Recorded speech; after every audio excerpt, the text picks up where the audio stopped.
திருச்சிற்றம்பலம். அருள்மிகு வன்மீகநாத பெருமான் திருவடிகள் போற்றி போற்றி.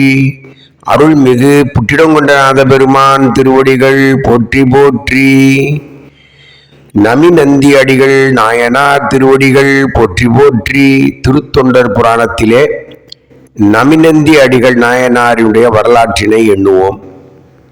அருநம்பி நமிநந்தி அடியார்க்கும் அடியேன் என்பது சுந்தரமூர்த்தி சுவாமிகளுடைய திருத்தொண்டர் தொகை. அதிலே அரு என்றால் அருமைப்பாடு, எல்லாவற்றிற்கும் மேலாக நம்பி என்றால் தலைவன். அதான் அருநம்பி நமிநந்தி அடியார்க்கும் அடியேன். நமிநந்தி, இந்த நமிங்கிறது நம்பிங்கிறது தான் நமி என்று சுருங்கியது, மருவி நமீனாயிருக்கு. நம்பி அப்படின்றால் எல்லாருக்கும் மேல சிறந்தவர் என்று அர்த்தம். நந்தினா தலைவர். இது இரண்டுமே சிவபெருமானுக்கு. ஒரு நம்பி ஒரு நம்பின்னு சுந்தரமூர்த்தி சுவாமிகளும் பாடியிருக்காங்க. அதனால் நந்தி நாமம் நமச்சிவாயவே ஞானசம்பந்த பெருமாக நமிநந்திங்கிறது இறைவனை அழைக்கக்கூடிய திருநாமத்திலே ஒன்று. அந்த திருநாமத்தையே தன்னுடைய பெயராக வைத்திருக்கிறார் அடியார், நமிநந்தி என்ற அடியார். அவருடைய வரலாற்றில் இதில் பார்த்தீங்கன்னா திருஞான சம்பந்த பெருமானும் திருநாவுக்கரச பெருமானாலும் பெருமையாக பாடப்பெற்ற பெருந்தகைதான் இந்த நமிநந்தி அடிகள். ஐயா திருநாவுக்கரச பெருமான் உளவார படையாளி, அவரே தொண்டருக்கு ஆணி என்று பாடியிருக்கிறார். இவ்வளவு பெரிய சிறப்பு கொடுத்திருக்காரு பாருங்க. அது ஆணினா தங்கத்தினுடைய தரத்தை உரசி பார்க்கக்கூடிய கோல், அதற்கு ஆணின்னு சொல்லுவாங்க. ஆக தொண்டர்கள் எல்லாம் தன் பெருமையை பெரிதாக நினைக்க வேண்டிய அவசியம் இல்லை. தன்னுடைய தொண்டின் அளவை யாரிடத்திலே சென்றோம் என்று சொன்னால் நம்முடைய தொண்டின் அளவு தெரியுமா? அதான் தொண்டின் திறங்களை அளந்து காட்டுபவர் அவருக்கு. நம்ம தொண்டினுடைய அவருடைய வரலாறை தெரிந்தாலே போதுங்க. ஏன்னா நம்ம எந்த அளவுக்கு நம்முடைய தொண்டு எவ்வளவு சிறியதுன்றது தெரிஞ்சுக்கலாம். அதனாலதான் அவருக்கு ஆணி அப்படின்னு சொல்றார், தொண்டருக்கு ஆணி. அப்படிப்பட்ட பெருந்தகையுடைய அருமையான, ஏன்னா விளக்கிட்டார் பெருமை சொல்லின் மெய்நெறி ஞானமாகும் என்பது திருநாவுக்கரச பெருமானுடைய திருவாக்கு. அந்த விளக்க தண்ணீரிலேயே விளக்கிட்டார்னா யோசிச்சு பாருங்க. அப்படிப்பட்ட பெருமகனாருடைய வரலாறு தான் இந்த நமிநந்தி அடிகளுடைய வரலாறு. காவிரி சூழ் சோழ பழவர் ஆட்சி செய்யக்கூடிய திருநாடு, எங்கும் நீர் நிறைந்த தடாகங்களும் அதில் தாமரைகளும் அந்த பெருகிய பெரிய பெரிய வயல்வெளிகளும் நிறைந்த ஊர். நல்ல உழைப்பாளிகள் இருந்த ஊருங்க. எல்லாத்தையும் அவ்வளவு செம்மையாக விவசாயம் செய்திருக்காங்க. அந்த ஒழுக்கமும் பொய் தவிர்த்து மெய்ப்பொருள் நாடும் அருமறை நூல் வகுத்த முறைப்படி வாழக்கூடிய சான்றோர்கள். இப்படிதான் வாழணும்னா அப்படிதான் வாழ்வாங்க. அதுல ஒரு நாள் கூட பிசக மாட்டாங்க. அப்படிப்பட்ட ஊராகும். அதுதான் ஏம பேரூர். இப்ப திருநெய்ப்பேருன்னு இருக்குங்க. இப்ப திருவாரூர்ல இருந்து ஒரு 10-12 கிலோமீட்டருக்குள்ளதான் இந்த திருநெய்ப்பேருன்னு இப்ப பேரு. பழைய பேர் ஏம பேரூர். அங்கதான் அருள்மிகு வன்மீகநாதன் ஒரு சிவன் கோயில் இருக்குங்க. அங்க அடியேன்னு போயிட்டு வந்திருக்கு. நல்ல சாலை ஓரத்திலேயே இருக்கும் அந்த கோவில். அப்படிப்பட்ட கோவில் தான் அந்த பெருமை விளங்கக்கூடிய அந்த பதியில தான் திருநீற்றை பேணி அணியும் சைவ நெறியில ஒருமைப்பட்ட உணர்வில் வாழும் அந்தனர் குலத்திலே. எல்லாருமே பார்த்தீங்கன்னா காசுக்காக விழ போகாத ஆளுங்க கிடையாது. எல்லாமே இறைவன் தான் மேன்மையானவன்ற வாழக்கூடிய அந்த அந்தனர் குலத்திலே அந்த இருமை உலகும் ஈசர் திருவடி இறைஞ்சி ஏத்தும் பெருந்தவமுடைய தன்மையரான நமிநந்தி அடிகள் என்ற பெருமானார் வாழ்ந்து வந்தார். அதான் இருமை உலகுக்கும் இறைவன் ஈசர் தான். ஏன்னா இம்மையிலும் நன்மை தருவார், அம்மையிலும் அருள் செய்வார். இந்த பிறப்பு எடுத்த பிறப்புலையும் அப்பா நமக்கு நன்மை பண்ணுவார். அதான் இம்மையிலும் நன்மை தருவார். மதுரையில் இருக்கார். அது என்னன்னா, அடுத்து அம்மையே சிவலோகம் ஆள்வதற்கு யாதும் ஐயுறவில்லையே சுந்தரமூர்த்தி சுவாமிகள். நமக்கு அடுத்தும் அப்பாதான். அதெல்லாம் என்றும் நம்மை காப்பவர் அப்படிப்பட்ட பெருமான். அதுதான் அதில் பார்த்தீங்க. அங்கதான் ஐயா நமிநந்தி அடிகள் இந்த ஏமாப்பேரூரிலே தவமுடைய அந்தனர் குலத்திலே திருஅவதாரம் செய்த பெருமகனார். அந்த சாம கண்டராகிய சிவபெருமானுடைய திருவடியை இரவும் பகலும் இடைவிடாது உணரக்கூடிய தன்மையுடையவர். அது என்ன சாம கண்டர் அப்படின்னா, இப்போ சாமம்ன்றது இருளை குறிக்கிறது. அடுத்த ஜாமம் அப்படின்னா 12 மணிக்கு ஜாமம் பூஜை செய்கிறாங்க இல்லையா? அப்போ அந்த இருள் கண்டத்தன் நஞ்சுண்ட கண்டன் அப்படிப்பட்ட சிவபெருமானத்தினுடைய எப்போதும் நினைப்பாடாங்க. இந்த திருநீர் தாங்க மெய்ப்பொருள் அப்படின்னு சொல்லி முத்தி ஓம்பக்கூடிய அந்த அந்தன மண்டபத்திலே முறைப்படி எல்லா வழிபாடுகளையும் எப்பயுமே பிரார்த்த பூஜை, ஆத்மார்த்த பூஜை பண்ணிட்டு தான் பிரார்த்த பூஜை பண்ணணும். அதனால நல்ல தெளிவாக பூஜை பண்ணுவாங்க. இல்லத்தில் ஒரு சிவலிங்கம் வச்சு பூஜை பண்ணுவாங்க. அப்படிப்பட்ட அந்த மரபு எல்லா வினைகளையும் நீக்கக்கூடிய கடவுளான சிவபெருமான் மேலே பேரன்பு கொண்டு இருக்கக்கூடிய அந்த ஏமா பேரில் இருப்பார். அப்போ ஐயாவுக்கு அப்படியே தல யாத்திரை போகணும் அப்படின்ற ஒரு திருவுருளால் ஆசை உந்தப்படுறாரு. அப்போ தான் இந்த திருவாரூர் பூங்கோவிலுக்கு ஐயா வர்றார். திருவாரூர் எல்லாருக்குமே தெரியும், ஏன்னா ஆழித்தேர் தெரியாதவங்களே இருக்காது இல்லையா? அப்படிப்பட்ட பெரிய தேர், அந்த தேரில் வரக்கூடிய தியாகராஜ பெருமானையும் தெரியாதவங்க இருக்க முடியாது. ஏன்னா திருவாரூருக்கு நம்ம ஒரு வழியோ விவரமோ சொல்ல வேண்டியதே இல்லை. அந்த திருவாரூர் வந்தார், நேராக பெருமான் போய் புட்டினங்குன்றநாதரை போய் வீழ்ந்து வணங்கி எழுந்தார். அந்த கோவிலில் பார்த்தீங்கன்னா நிறைய சிவன் கோயில் தனித்தனியாக சிறிய கோயில் பெரிய கோயிலாக இருக்குங்க. இப்பயும் அப்படியே தான் இருக்குது. அந்த இடத்துல தான் இந்த திருவாரூர் அறநெறி அப்பர் பார்க்குற அங்கே ஒரு கோயில் இருக்குது. அறநெறி அப்பர், திருவாரூர் அறநெறின்னு போட்டிருக்கோம். அது அப்பர் பெருமான் பாடல் பெற்ற தலம். அந்த அறநெறிக்கெல்லாம் போகிறாருங்க. உள்ளே போயிட்டு சுவாமி எல்லாம் வழிபாடு, பெரிய சிவலிங்க திரும்பி ரொம்ப பிரம்மாண்டமாக இருப்பார் அவர். அந்த மாதிரி நல்லா வழிபாடு பண்ணிக்கிட்டு எல்லாம் முடிச்சாருங்க. திடீர்னு அவர் மனசில் அளவில்லாத நிறைய தீபங்கள் அங்கே ஏற்றணும்னு ஒரு மனசில் ஒரு திருக்குறிப்பு இறைவன் உணர்த்த அந்த விருப்பம் மேலிட்டுருச்சு. உடனே அந்த வந்த உடனே அந்த நேரம் மாலை நேரம் ஆயிடுச்சு. அந்த எண்ணங்கள் வருது மாலை நேரம். இப்போ நம்ம இல்லத்துக்கு போயிட்டு திரும்ப வரணும், குறைஞ்சது 3 மணி நேரம் 4 மணி நேரம் ஆயிடும் இல்லை? ஆக இரவு ஆயிரும். அப்போ விளக்கேற்றணும். என்ன பண்ணுறது? சிவபுண்ணியம் செய்வதற்கு யார்கிட்டையும் போய் கேட்டோம்னா அது பிச்சை கிடையாது. என்ன, அதனால திருவிளக்கு இடணும் அப்படின்ற நேரம் வந்தது. அதனால உடனே அங்கே என்ன பண்ணுறாரு சுவாமி, விறுவிறுன்னு கோயில் வெளியில் அங்கே இருக்கக்கூடிய அருகில் இருந்த வீடுகள்கிட்ட போய் கேட்குறாரு. உள்ளே போய் கேட்குறாரு, சுவாமிக்கு விளக்கிடணும், நெய் கொடுங்க, எண்ணெய் கொடுங்கன்னு கேட்குறாரு.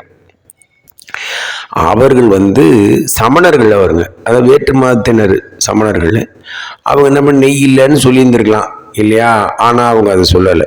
அவங்க என்ன பண்ணிருக்காங்க, எடுத்து உங்கள் சாமி தான் கையில் தீ வச்சிருக்கிறாரு, அவர் எதுக்குங்க நீ போய் தீபம் போடணும், நீ அவர் எதுக்காக அது விளக்கு கையில் நெருப்பு வச்சிருக்கிறார்? தாருகாவன தீடிகள் எல்லாத்தையும் ஒன்று ஒன்றா அனுப்புகிறான், எல்லாத்தையும் அவையும் கொடுத்து வச்சுக்கிறாரு. இந்த நெருப்பையும் கையில் ஏந்துறாரு, கண்மத்தை சுடுவதற்காக. ஆணவம் கண்ம மாயிலே மும்மலத்திலே கண்மத்தை சுடுவதற்காக கையில் நெருப்பு ஏந்திருக்கிறார். இவங்களுக்கு அது தெரியலப்பா. அந்த தெளிவில்லாத அந்த பொய்யா உண்மையா நினைச்சுதான் நாங்கள் போறானுங்க. உண்மையை தெளிவாளுங்க யாருமே போக மாட்டாங்க. இந்த அப்படிப்பட்ட சமயம் இது. உண்மையை உணரணுன்றவங்க நிச்சயமா இதுல மேலும் மேலும் மேலும் கோடிக்கணக்கில் கொட்டி கிடக்குதுங்க தத்துவங்கள், போகவே மாட்டாங்க. அதனால பாவம் அவங்களுடைய அறியாமையை பயன்படுத்தி அப்படி போயிட்டாங்க. ஆனால் அவங்க என்ன சொன்னாங்க, இந்த மாதிரி சொல்றாங்க, அவர் தான் கையில் தீ வச்சிருக்காரு, உனக்கு எதுக்கு அது அவருக்கு தீபம் போடணும், நெய்யெல்லாம் இல்லை அப்படி இது சொன்ன இதோட விட்டுருங்க. நான் பாருங்க, அவன் என்ன சொல்றாங்க, ஆளுக்கு தண்ணியில் அகலில் தண்ணியில் போட்டு விளக்கு போடு, தண்ணீரில் விளக்கு போடு பண்ணி அப்படி வர சொல்லி கிண்டல் பண்ணி அனுப்பிச்சி விட்றான், பரிகாசம் பண்ணி அனுப்பிச்சு. இது மாதிரி அமனர்கள் இறைவனை மதியாமல் இப்படி பேசிட்டாங்களே அப்படின்னு சொல்லி அவருக்கு ரொம்ப வருத்தமாக போச்சு.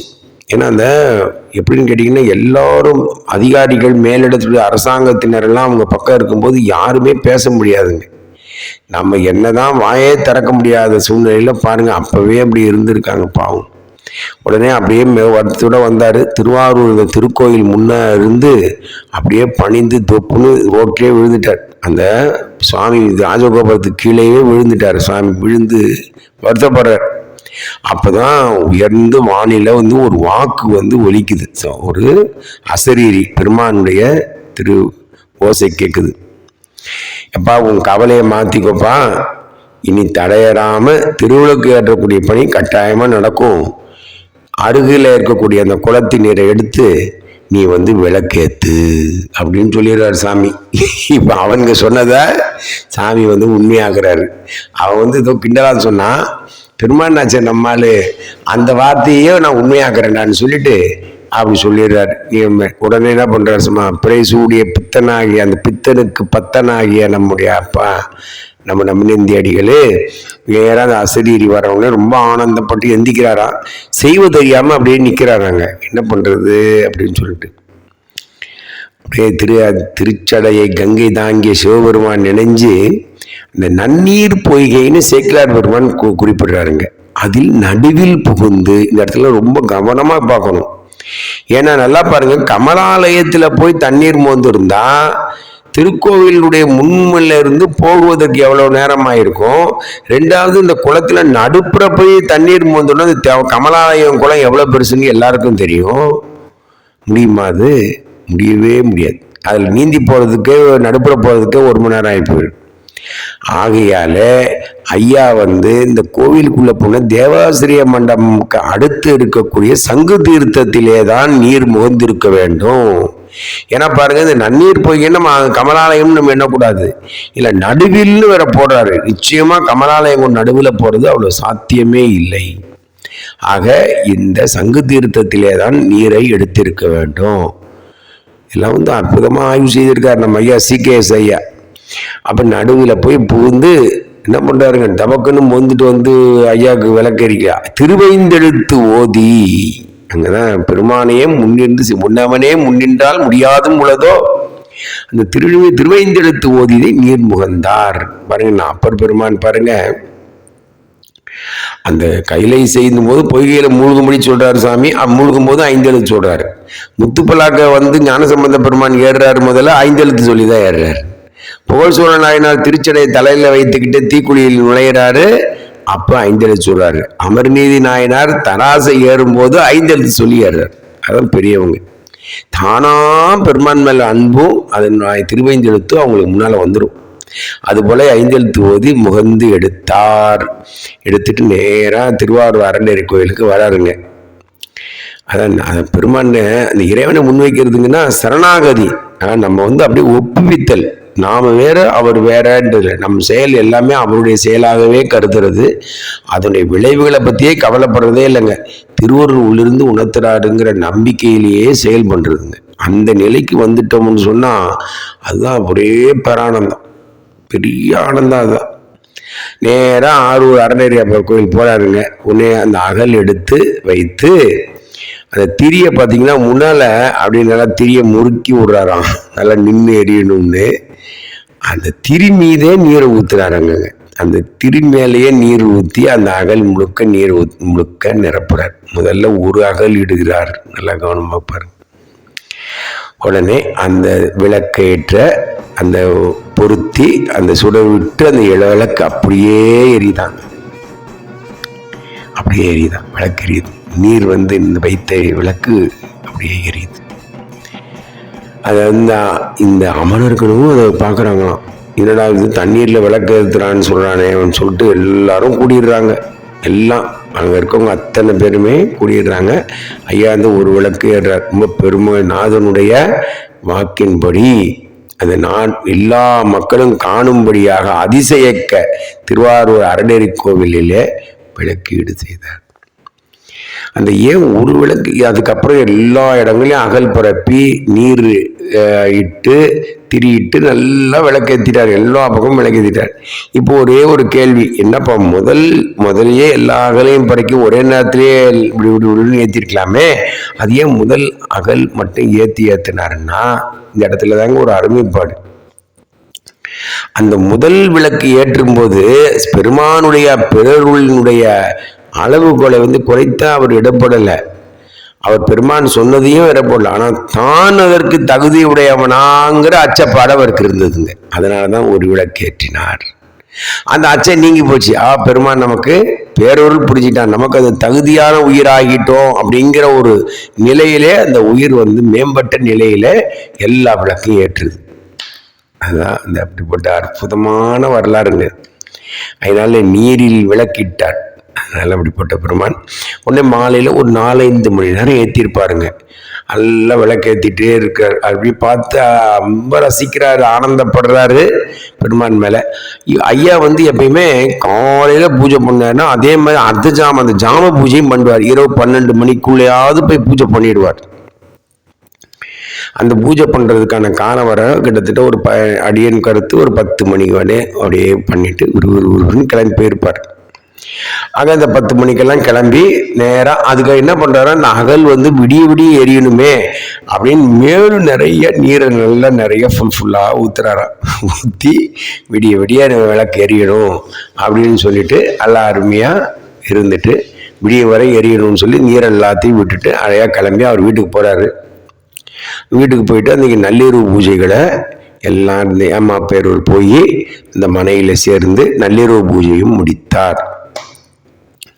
அந்த பூஜையெல்லாம் முடிச்சுட்டு எப்பயுமே இந்த 6 கால பூஜை பண்ணுவாங்க பெரியவங்க வந்து சிவன் கோயிலில் 6 கால பூஜை. அது வந்து உஷா காலம்.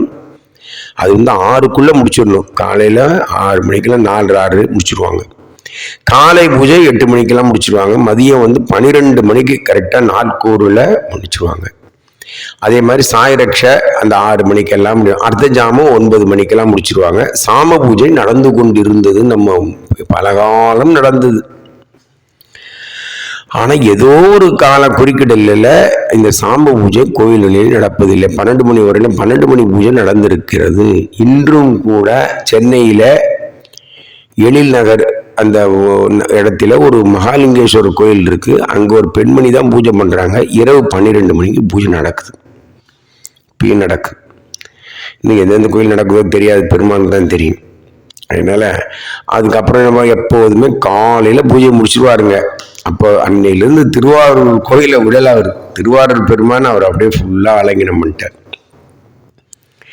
நேராக காலையில் பூஜை முடிச்சு திருவாரூர் போனோம் கிளம்புனாருன்னா ஃபுல்லாக நந்தவன் அப்படி, உழவார் அப்படி, பூ பறிக்கிறது, மாலை போடுறது, அபிஷேகம் நீர் வைக்கிறது, மாலை தொடுக்கிறது, என்னங்க எல்லா வேலையும் தொடர்ந்து பண்ணுவார். ஆனால் அந்த விளக்கிடுது மட்டும் நீரினால விளக்கிடுவார். நீரிலே விளக்கிடு. அதுதான் பெருமானுடைய பெருமையை உலகுக்கு பறைசாற்றுதல். இதான் அப்படிதான் பண்ணார். தன் பெருமைக்காக செய்யலை. பெருமான் வந்து எதையும் செய்ய முடியும் அப்பாவுடைய அருளாளன்னு சொல்லி அந்த நீரினாலே விளக்கு அழகழகா பெரிய அளவில் இட்டுக்கிட்டு வந்தார். இப்படியே நாட்கள் செல்லுது. அப்போதான் தண்டி அடிகள்னு ஒரு நாயன்மார், அவர் வந்து திருவாரூர் கமலாலயம் பெரிய குளத்தை வந்து சமணர்கள் எல்லாம் அதையெல்லாம் ஆக்கிரமிப்பு செய்கிறாங்க.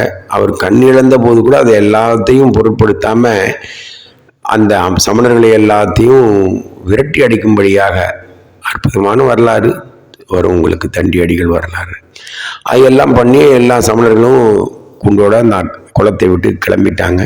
அப்போதான் சோழ மன்னர் வந்து, ஏன்னா இவர் காலையில் வந்தாருன்னா ராத்திரி தான் போய் பூஜைக்கு போகிறாரு, அவ்வளோ நாள் உழவர பணி செய்கிறாரு. அப்போ இவருடைய பெருமை மன்னருக்கு போகாதா?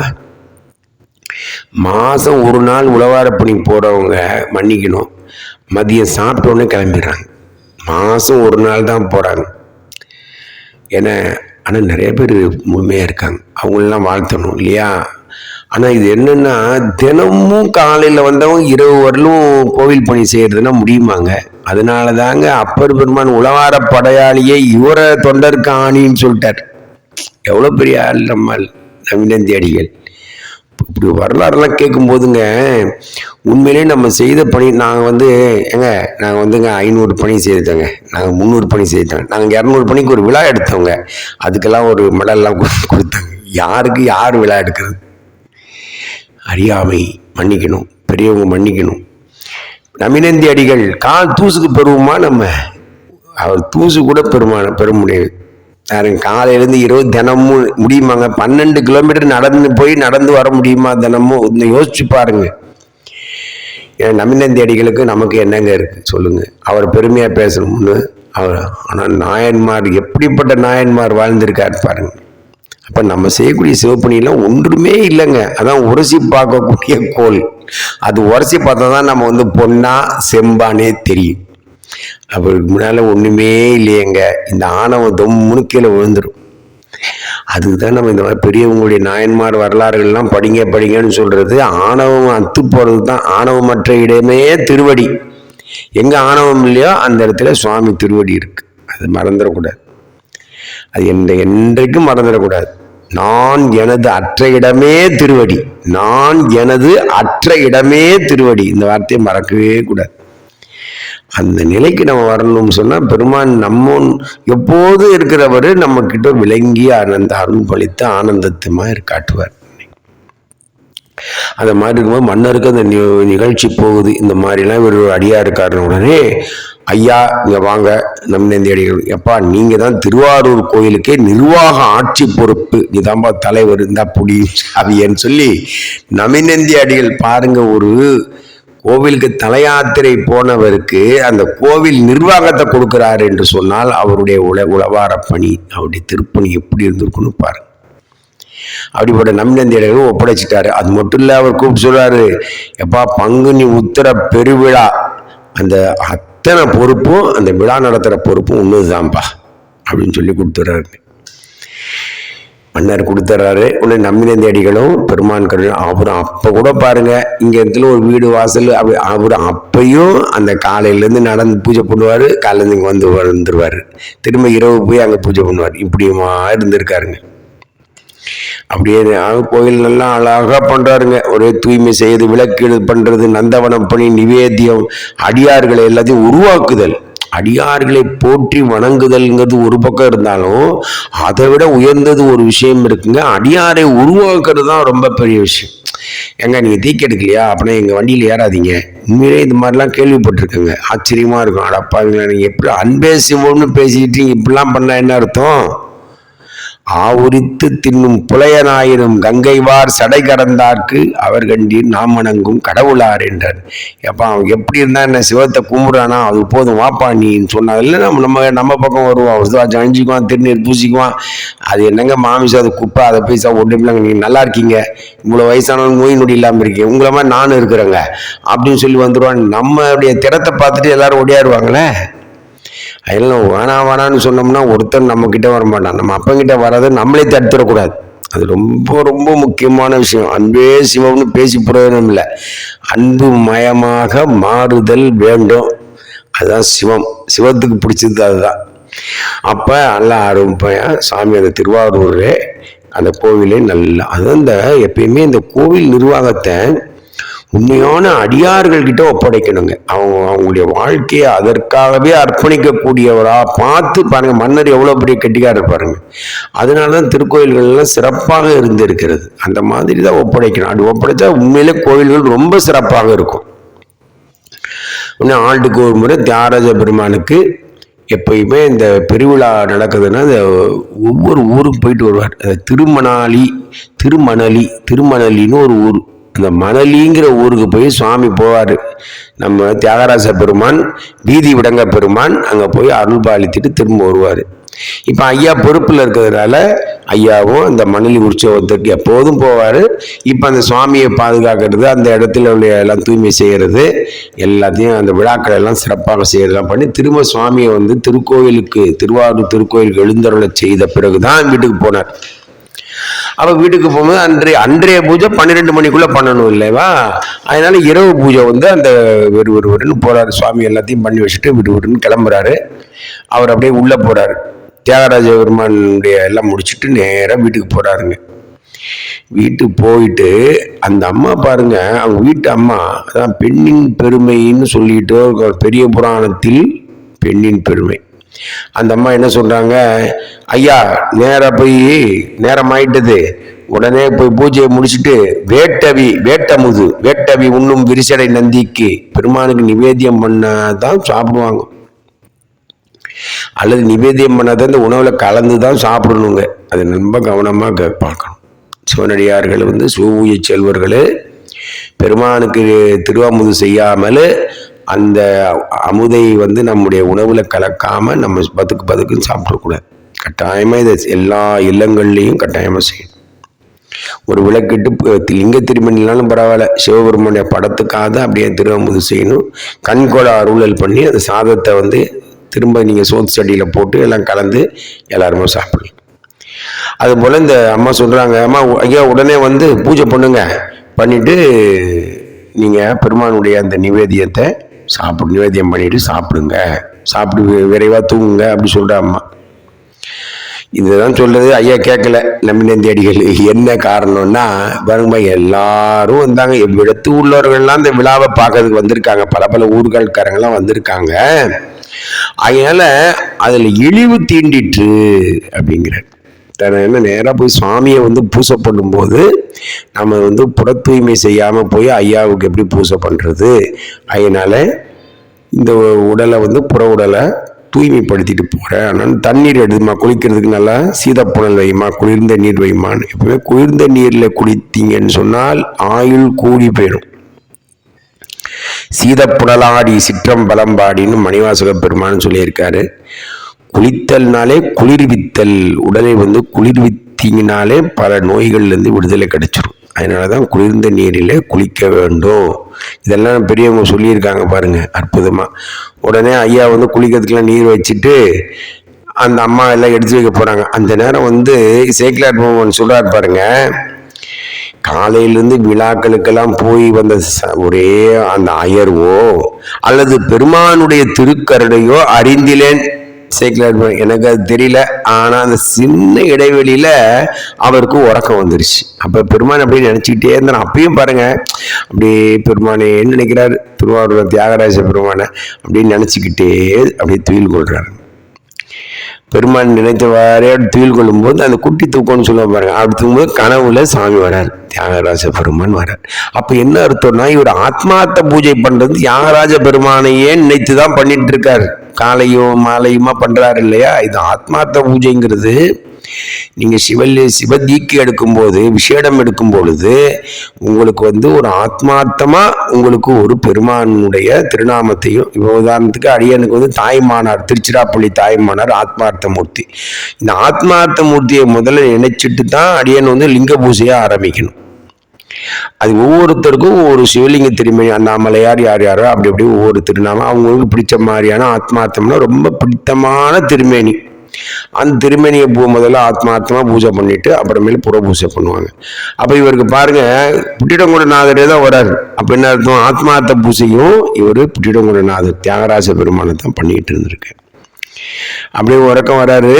வந்த உடனே என்ன பண்றாருன்னா விஷயம் சொல்றாரு, இங்க பாருங்க ரொம்ப விரைவா, ஏன்னா அந்த காலம் இல்லை உனக்கு, ஏன்னா இந்த முடிய போகுது, இன்றைய நாளினுடைய அந்த நாள் இரவு முடிய போகுது. அதனால உடனே விரைந்து நீயே பூஜையை ஆரம்பி. நீ குளிக்கணும் வைக்கணும் அதெல்லாம் வேண்டாம்பா, நீ நேராக போய் பூஜை பண்ணு அப்படின்னு சொல்லிட்டார் ஐயா. அப்பதான் ஒரு வார்த்தை சொல்றாரு சுவாமி, அது முன்னால இருக்கிற மாதிரியே கனவு வருதான். எதிர்த்தாப்புல சுவாமி நின்று பேசுறாரா, திருவாரூர் பிறந்தாரெல்லாம் நம் கணங்கள் இந்த அருமைப்பாட்டினை காட்ட நீ காண்பாய். நான் உனக்கு காட்டுறேன், நீ பாரு. திருவாரூர் பிறந்தாரெல்லாம் எப்படிப்பட்டவர்கள், அவர்கள் எல்லாம் சிவகணங்கள் தான், நான் உனக்கு காட்டுறேன்பான்ற. பார்த்துருக்காரு. அப்படியே ஒன்னொன்னே சுவாமி இப்படி விரைவுபடுத்திருக்காருன்னு சொல்லி நேராக வேகமாக குளிக்க முடியல, ஒன்றும் இல்லை, நேராக சாமியை சொல்லிட்டாரே அப்படின்னு சொல்லி நேராக போய் பூஜையை முடிக்கிறாருங்க. பூஜையை முடிச்சுட்டு தன் மனைவியார்கிட்ட இருந்து நடந்ததெல்லாம் சொல்றாரு. சாமி இந்த மாதிரி குட்டி தூக்கத்துல வந்து இப்படி எல்லாம் பண்ணிட்டாரு அப்படின்னு சொல்லி ரொம்ப அருமையா அது சொல்ற. சாமி அருள் இதெல்லாம் கூறுறான். அந்த அம்மாவுக்கு எப்படி இருக்கும் பாருங்கப்பா, நம்ம சொன்னதுதான் சாமி சொல்லியிருக்காரு. எப்படியாப்பட்ட அம்மை பாருங்க, எப்படிப்பட்ட தொலைநோக்கு. பெருமான் இடத்துல போயிட்டு வந்த பிறகு ஏதப்பார் உனக்கு தீட்டு, பெருமானே இருக்கும்போது அதெல்லாம் ஒன்றும் கிடையாது, நீ போகலாம் அப்படின்னு சொல்லிட்டு திருவாரூர் செல்றார். அது என்ன சொல்றாருன்னா, பின்னாளில வந்த ஐயா சொல்றாருங்க, இந்த திருவாரூரிலே பிறந்து வாழ்ந்தோரெல்லாம் அப்படின்னு சொல்றாருங்க. பெரிய புராணம் ரொம்ப அற்புதமா ரொம்ப எச்சரிக்கையா கையாளுறாருங்க. திருவாரூர் பிறந்து வாழ்வாரெல்லாம், அங்கதான் நமக்கு. அதே மாதிரி அந்த பள்ளி கொண்டு எழுந்தாரு. மறுநாள் காலையில திருவாரூருக்கு விரைவா செல்றாரு. சரி, பெருமான் வந்து திருவாரூர் போறாரு. பார்க்குற இடமெல்லாம் சிவ வடிவாவே தெரியுறாங்க. சிவ சாரூபம், சிவ சாயுஜ்யத்துக்கு முந்தைய நிலைங்க. நீலகண்டத்தினுடைய வடிவமாவே, சிவபெருமானுடைய வடிவமாவே ஞான மறையவர்களாகவும் அப்படி ஞான ஒளியாகவும் இறைவன் திருவருள் காட்டு அப்படியே சிவ ஒளியை கண்டார்.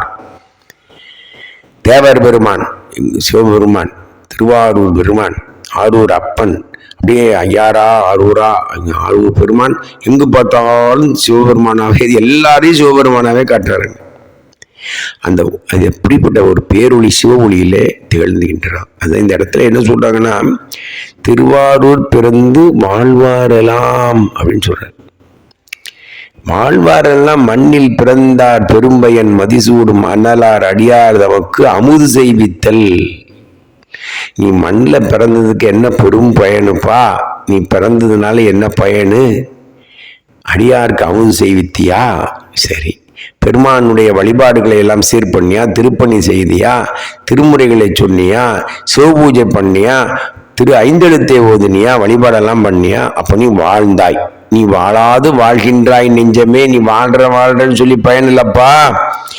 வாழ்தல் என்றால் இந்த உலகத்துல பிறந்ததற்கான ரகசியம் என்ன, பிறவிங்கிற ஒரு பெரும்பிணியிலிருந்து நீங்கி பிறவா தன்மை பெறுவதற்கு நீ என்ன உயிரை பயன்படுத்தினாய் இந்த உடலை. இல்லைன்னா உன்னுடைய உயிர் இந்த உடல் எடுத்து பயனே இல்லாமல் போகுமே, போகங்களை அனுபவிக்காப்பா நம்ம பிறந்தோம் இல்லையே. இனி பிறவாததுக்கு இந்த பிறவியை பயன்படுத்திக்கணும்ப்பா, அவன் தான்ப்பா கெட்டிக்கிறேன், அதுதான் வாழ்வதாகவே ஆகுமா. மற்ற பிறந்தார் பிறந்திலரேங்கிற நகைக்காரணம் பதிகத்தில் அப்பர் பெருமான் சொல்றாருங்க. மற்றவங்களாம் பிறந்தாங்கன்னா அவங்க பிறக்கவே இல்லைங்கன்ட்டான். அது தோன்றில் தோன்றலும் இல்லார். தோற்றத்தில் இருந்து என்ன பிரயோஜனம், தோன்றி தோல்வது தோன்று அத்திலர் தோன்றலில் தோன்றாமை நன்றே என்ன. அவன் தோண்டிட்டானப்பா அப்படின்னு சொன்னா அவன் இனிமேல் இருக்கிறது ஒண்ணுதான் இல்லாத ஒண்ணுதான்ப்பா, அவன் வாழ்க்கை வேஸ்ட் பண்ணிட்டான்ப்பா அப்படின்ட்டார் திருவள்ளுவர். அவன் வாழ்க்கை எவ்வளவு காலம் போனாலும் பரவாயில்ல, போற்றாது ஆற்றலால் போக்கினேன் என்றார் அப்பர். இவ்வளவு காலம் போனா பரவாயில்ல, நமக்கு என்ன வயசானாலும் கவலையில் பெருமானை இனிமேல் விடக்கூடாது. இந்த நிமிஷத்துல இருந்து இதே வைராக்கியம்பா, பெருமான் பெருமான் பெருமான் பெருமான் பெருமான் பெருமான். 5 எழுத்து மந்திரம் நமச்சிவாயம் சிவாய நம, 5 எழுத்து மந்திரத்தையும் அவருடைய திருமுறைகளையும் திருநீற்றையும் அப்படியே பாராயணம் பண்ணிட்டே வரும். அப்படியே உடனே பெருமான் என்ன பண்றாருன்னா, முன்காட்டிய வடிவத்தை அப்படியே மறைக்கிறாராம். அப்படியே காட்டினார் பார்த்தீங்க, இந்த சிவ அப்படியே எங்க பார்த்தாலும் சிவ வடிவமா தெரியுது, அப்படியே மறைச்சி பழையபடி இருந்த நேரத்தை அப்படியே கொண்டு வராராம். யாருக்கு, நம்ம நவீனந்தியடிகளுக்கு. அப்பதாங்க இறைவன் திருவடியில போய் திருவாரூர்ல போய் உள்ளாரு. அப்பா நீ தயவு செய்து என்னுடைய பிழையை பொறுத்துக்கோப்பா, அடியேனது பிழையை பொறுத்தருள வேண்டும். ஏன்னா வந்த அடியார்களை எல்லாம் எனக்கு இழுக்கு வந்து நினைச்சனே, இதுவே பெரிய தவறு சுவாமி அப்படின்னு விண்ணப்பித்துட்டு வணங்கி திருவூர்லால அந்த திருவாரூரில் ரொம்ப கொஞ்ச நாள் பார்க்குறாங்க. ஏன்னா ஐயாவும் அந்த காலம் முதிய அதிக நிர்வாக பணி வந்திருக்கும். மேலும் பெருமானுடைய திருக்கரணையும் திருவாரூரிலே குடிபுகுந்து அப்படியே வாழ்ந்து அந்த தியாகராஜ பெருமான் கோவிலுக்கு பெரும்பணி செய்கிறாருங்க. அந்த பங்குனி உத்திர திருநாள் அந்த ஆளி எல்லாம் திருவிழா எல்லா திருவிழாவும் முன்னின்று சிறப்பாக செய்து தொண்டர்க்கு ஆணி என்ற சிறப்பு பெயர் பெற்றார். நாவுக்கரச பெருமான் இடத்திலே தொண்டர்க்கு ஆணி என்ற சிறப்பு பெயர் பெற்ற பெருமையுடைய பெருமகனார். இவ்வாறு பெருமையாக இந்த நன்மையெல்லாம் செய்து திருத்தொண்டு செய்து எல்லா உலகமும் போற்றும்படியாகவும் செய்கிறார் பெருமான். தொண்டு திருப்பணி செய்கிறார். அந்த திருவாரூர் வீதியிலே வருவராகிய வீதி விடங்க பெருமான் தியாகராஜ பெருமானுடைய திருவடி நிழலில் பாத நிழலின் கீழ் சிவஜோதியில் கலந்தார். எப்படிப்பட்ட அற்புதமானவர் பாருங்க நமிலேந்தியடிகள். அப்படிப்பட்ட பெருமானார். இந்த பெருமானாருடைய பேசி முடித்த பிறகு முக்கியமா உனக்கு தெரிஞ்சுக்க வேண்டியது ஒண்ணு. அது என்னன்னு சொன்னா, திரு ஞானசம்பந்த பெருமானும் அப்பர் பெருமானும் புகழ்ந்து பாடியிருக்காரு அல்லவா இவருடைய பெருமையை. அதை நம்ம தெரிஞ்சு கொள்ள வேண்டாமா? அதை சொல்லிட்டு நம்ம நிறைவு செய்வோம். திருச்சிற்றம்பலம். ஞானசம்பந்த பெருமான் நாளாய போகாமே என்ற அற்புதமான பதிகம், அது திருக்கோளிலி பதிகம். அந்த பதியத்திலே தான் 6வது பாடலுங்க. தாவியவன் உடன் இருந்தும் காணாத தற்பரனை ஆவிதனில் அஞ்சொடுக்கி அங்கணன் என்று ஆதரிக்கும் நா இயல் சீர் நமிநந்தி அடிகளுக்கு நல்குபவன் கோயிலும் பூ எழுகோல் கோழியும் பெருமானே. தாவியவன்னா திருமால் 2 அடியில உலகளந்தார, அவரையாலே காண முடியாத பெரியோர் பரமசிவபெருமன், மேலோருக்கு மேலும் தற்பரன், யாருக்கும் நிகர் இல்லை, எல்லாருக்கும் மேல அப்படிப்பட்ட பெருமான். அவருக்கு நிகர யாருமே இல்லை.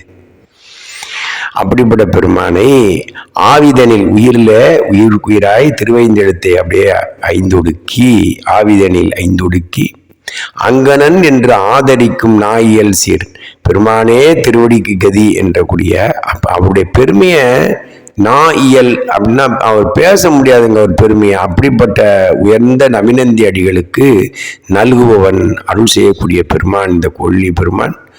கோ இயலும் பூ எழுகோல் கோழியம் பெருமானே, அதை தலைமையாக தலை சிறந்த அந்த மலர் மரங்கள் நிறைந்த கோழிலி பெருமான் ஆகும். அது ஞானசம்பந்த பெருமானுடைய வாக்கு. நாவுக்கரச பெருமானுடைய வாக்கு அற்புதமாக வேம்பினை பேசி என்று தொடங்கக்கூடிய அந்த பதிகம் 4ஆம் திருமுறை 102வது பதிகம். அதில் 2வது பாடல பார்த்தீங்கன்னா, ஆராய்ந்து அடிதொண்டர் ஆணி பொன் ஆரூர் அகத்தடக்கி பாரூர் பரிபத்தம் பங்குனி உத்திரம் பார்படுத்தான் நாரூர் நறுமலர் நாதன் அடி தொண்டன் நவிநந்தி நீரால் திருவிளக்கு இட்டமை நீள்நாடு அறியுமன்றே. என்ன அப்படின்னு சொன்னா, இந்த எப்படியெல்லாம் ஆய்ந்து செய்வாராம் சுவாமி. ஒவ்வொரு விழாக்களையும் அப்படிலாம் இதோ இல்லை, எப்படி மாலை அமைக்கணும், எல்லா அடியார்கள் எங்க தங்க வைக்கணும் எல்லாம் செய்வாராம். அதான் ஆராய்ந்து அடி தொண்டன், தொண்டருக்கெல்லாம் கீழே இருப்பாராம் தொண்டரு. ஆணி பொன், அந்த தொண்டருக்கு ஆணி ஏற்கனவே சொன்னால் போல் உருசி பார்க்கக்கூடிய கோல், தங்கத்தையே உருசி பார்க்கக்கூடிய அந்த ஆணி, அந்த ஆணி பொன் அந்த ஆரூர் அகத்தடக்கி பாரூர் பரிபத்தம் பங்குனி உத்திரன், அந்த ஆரூர் பெருமானை காண வரக்கூடிய உலகத்தில் உள்ள அத்தனை பேர், பாருன்னா உலகம், உலகத்தில் உள்ள அத்தனை பேரையும் ஒன்று சேர்த்து பரிபத்தம் அங்கெல்லாம் ஒன்றாக்கி பங்குனி உத்திரம் பாடுபடுத்தான். அந்த பங்குன உத்திர திருநாளை சிறப்பாக செய்தாராம். அதை யாருன்னு சொல்றார்? நாரூர் நறுமலர் நாதன் அடி தொண்டன் நமிநந்தி. நார்னா மனம் வீசக்கூடிய தாமரை மலரில் இருக்கக்கூடிய திருமகளுக்கு நாதன் அல்லது பிரம்மனுக்கு தலைவன். திருமகளை கும்பிட்டாரு, கமலாலயத்தில் இருக்கிறதுக்கு திருமகள் வழிபட்ட கோயில் அது. அதனால அப்படிப்பட்ட நாதன். அதனால மலர்களுக்கெல்லாம் வாசம் கொடுக்கக்கூடிய சிவபெருமான் அவனுடைய அடி தொண்டன், தொண்டர்களுக்கெல்லாம் கீழே தொண்டருக்கு தொண்டன். அவர் தான் நமிநந்தி. அவரு நீரால் திருவிளக்கு இட்டவை, நீர் ஊத்தி திருவிளக்கு இட்டாரு, அதை நீள்நாடு அறியும் என்றே. இந்த மொத்த நாடுமே, கடல் சூழ்ந்த உலகெல்லாம் இருக்கக்கூடிய நாடெல்லாம் அறியுமே அப்படின்றாருங்க. அதே பெருமான் அதே பாட்டை 4வது பாட்டுல சொல்றாருங்க. துடிக்கின்ற பாம்பு அடையார்த்து துலங்கா மதி அணிந்து முடி தொண்டராகி முனிவர் பணி செய்வதேயும் அன்றி பொழிகொண்டு பூசி புகும் தொண்டர் பாதம் பொருத்த பொற்பால் அடி தொண்டன் நந்தி என்பான் உளன் ஆரூர் அமுதினுக்கே. பாருங்க, அடி தொண்டன் நந்தி அப்படிப்பட்ட நவிநந்தி அடிகளுக்கு அப்படி உச்சத்துல கொண்டு போய் வைக்கிறாருங்க அப்படிப்பட்ட பெருமான். அதனால பெருமானுடைய பூசி அவெல்லாம் திருநீர் பூசிக்குவ தொண்டருடைய பாதத்தை தன் தலைமையில வச்சுக்க வராங்க. அப்படிப்பட்டது தொண்டருங்க இவர், அடித்தொண்டன் நந்தி அடிகள். அப்படிப்பட்ட நம்பிநந்தி அடிகள், நம்பி நந்தி அடிகள் அப்படிப்பட்ட பெருமான். ஏன்னா பாத்தீங்கன்னா இந்த பதிகத்திலே நம்பி நந்தி அடிகள்னு அப்பர் பெருமான படிக்கிறார். அது பின்னாலையில மருவி நவிநந்தி அடிகள் என்று மாறிவிட்டது. இந்த பதிகம் நிறைவாக போகிறது. 6வது பாடல் அதே பதிகத்திலேங்க முடிச்சிருவோம். அதோட திருச்சிட்டம்பலம். கொடி, இது ரொம்ப அருமையான பாட்டு, தயவு செய்து கேளுங்க நல்ல உன்னிப்பா. கொடி கொள் விதானம் கவரி பறை சங்கம் கை விளக்கோடு இடிவில் பெருஞ்செல்வம் எய்துவார். என்ன அர்த்தம்னா, ஒரே கொடி கட்டி பறக்கிறான் பாருங்கன்னு சொல்லுவான். அந்த ஊர் இந்த ஊர்ல எல்லாம் கொடி கட்டிட்டு வருவாங்களாம். பெரிய பெரிய விதானம் அவங்க வர்றதெல்லாம் பாத்தீங்கன்னா அவ்வளவு பெரிய தேர் போலையும் வீடு போலையும் அப்படி வர்றவங்க எல்லாம் பெரிய பெரிய பணக்காரங்க. அவங்க கவரி வீசிட்டு வர்றவங்க, பறை அடிச்சுட்டு வருவாங்க, சங்கநாதம் எடுத்துட்டு வருவாங்க, கையில விளக்கு எடுத்துட்டு வரக்கூடிய மடாதிபதிகள்லாம் விளக்கோட வருவாங்க. பல பல பேர், அதாவது இடிவில்லாம் அழிவில்லாத பெருஞ்செல்வம் வச்சிருக்கிறவங்க அவங்க எல்லாம் இந்த பங்குனி உத்திர நாளுக்கு வருவாங்களாங்க. இந்த பாட்டு ரொம்ப அற்புதங்க. இந்த ஒரு பாட்டு போதுங்க, நமிநந்தி அடிகள் நம்ம பல தடவை விழுந்து வணங்கணும் அவரை. இந்த பாட்டு தயவு செய்து கேளுங்க. எய்தியும் ஊனமில்லா அடிகளும் யாரு? ஒரு நாளும் அமுதே அவர் நஞ்சியே குடிச்சா கூட அவருக்கு ஊனம் வருமா?